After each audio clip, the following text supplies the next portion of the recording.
Alors bonjour, dans cette vidéo d'aide pour le document du chapitre 3, leçon 1, numéro 2, cours numéro 2.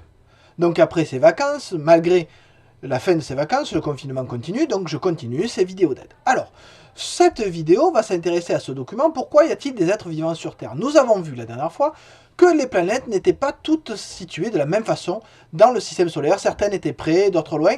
Félicitations d'ailleurs à ceux qui ont réussi à faire le schéma. J'ai dans une classe deux 6e 3 frères et sœurs qui sont arrivés, bravo. Très beau schéma fait sur Géoportail. Vraiment, j'ai été très enthousiasmé de ce résultat. Donc pour ce document, première question, vous voyez que je les ai mis en couleur, indiquez dans un tableau quels sont les besoins des êtres vivants. Donc nous savons qu'il y a des êtres vivants, sauf qu'ils ont besoin de certaines choses pour vivre.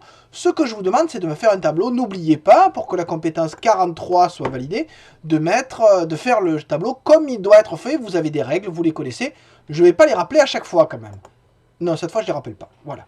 Donc, en première colonne, les êtres vivants. En deuxième colonne, ce dont ils ont besoin. N'hésitez pas à prendre plusieurs exemples, aussi bien parmi les animaux que chez les végétaux. Pour savoir ce dont ils ont besoin, vous pouvez vous aider des cours précédents.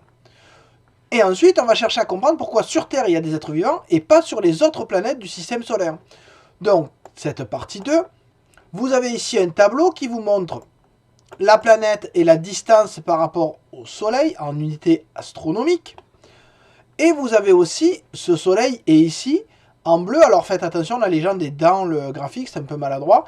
Cette zone bleue là montre la zone par rapport à la distance au Soleil qui est ici. D'accord? Vous avez la zone où on peut trouver de l'eau sous 3 états, à savoir l'état solide, l'état liquide et l'état gazeux.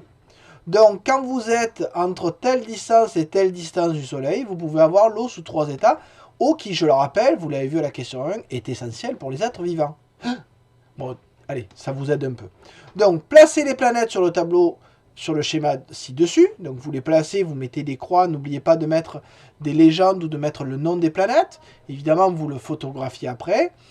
Que remarquez-vous pour la Terre par rapport à sa place? Évidemment, c'est un rapport avec cette zone particulière.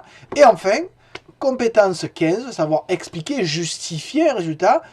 Comment peut-on expliquer que sur Terre, il y a des êtres vivants et pas sur les autres planètes? Bien évidemment, vous utiliserez ce que vous avez dit à la question 1 et ce que vous avez fait à la question 3.